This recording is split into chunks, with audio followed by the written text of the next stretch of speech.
राज्यामध्ये एका बाजूला अजित पवारांच्या अपघाती निधनानंतर सुनेत्रा पवार महाराष्ट्राच्या पहिल्या महिला उपमुख्यमंत्री झाल्या.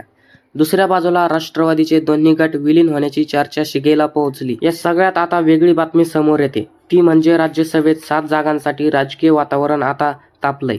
शरद पवार हे 2 एप्रिलला निवृत्त होत आहेत.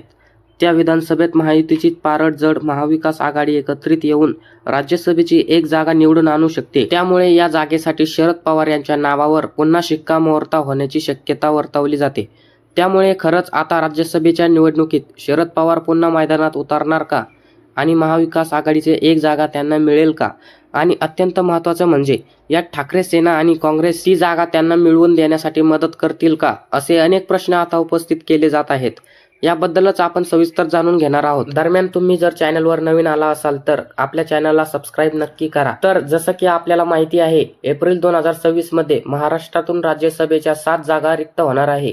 यात शरद पवार यांच्यासह त्यांच्याच गटाच्या परभणीच्या खासदार फौजिया खान, तसेच उद्धव ठाकरे गटाच्या प्रियंका चतुर्वेदी, काँग्रेसच्या राजनी पाटील आणि भाजपचे भागवत कराड, धैर्यशील पाटील आणि रामदास आठवले यांच्या कार्यकाळ संपणार, ते निवृत्त होणार. दरम्यान विधानसभेतील संख्याबळ पाहता महायुतीकडे 228 आमदार आहेत, तर अपक्षाचा पाठिंबा घेऊन राज्यसभेवर महायुतीचे 6 खासदार निवडून जातील. यामध्ये भाजपचे 4 तर मित्रपक्ष शिंदे सेना आणि अजितदादांच्या राष्ट्रवादीचे प्रत्येक 1 खासदार निवडून जातील. त्यामुळे 6 जागा त्यांना सहज मिळते. मात्र दुसरीकडे महाविकास आघाडीला फक्त 1च जागा मिळू शकते. आणि इथेच मोठा ट्विस्ट आहे, तो म्हणजे या एका जागेवर शरद पवार यांचं नाव जोरात चर्चेत. खरं तर गेल्या वर्षी शरद पवारांनी असं सांगितलं होतं की आता निवडणूक लढणार नाही. पण अजितदादांच्या निधनानंतर राजकारण पूर्णपणे बदललंय.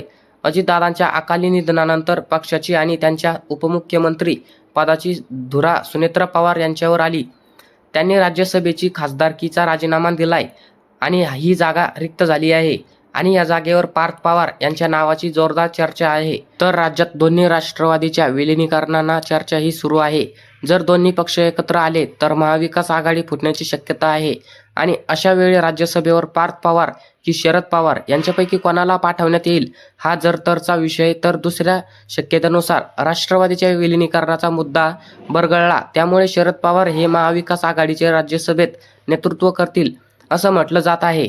आज ठाकरेंच्या शिवसेनेचे खासदार संजय राऊत यांनी पत्रकार परिषद घेतली. त्यात त्यांनी 1 जागा महाविकास आघाडी निवडून आणेल आणि त्यासाठी शरद पवार यांच्या नावाबाबत त्यांनी संकेत दिलेत. महाविकास आघाडीच्या वाट्याला 1 जागा येणार आहे, त्यासाठी शरद पवार यांचं नाव पुढे करण्यात आल्याची माहिती सूत्रांनी दिली आहे. त्यामुळे ठाकरे सेना आणि काँग्रेस राज्यसभेतील ती जागा शरद पवारांना मिळवून देण्यासाठी मदत करतील का, असा प्रश्न जर तुम्हाला पडला असेल तर राऊतांच्या विधानानुसार ठाकरे सेना आणि काँग्रेस शरद पवार यांना राज्यसभेवर पाठवण्याबाबत अनुकूल आहे असं दिसतंय. तुम्हाला काय वाटतं, शरद पवार निवृत्ती घेतील का, पुन्हा एकदा राज्यसभेच्या निवडणुकीत मैदानात उतरतील का?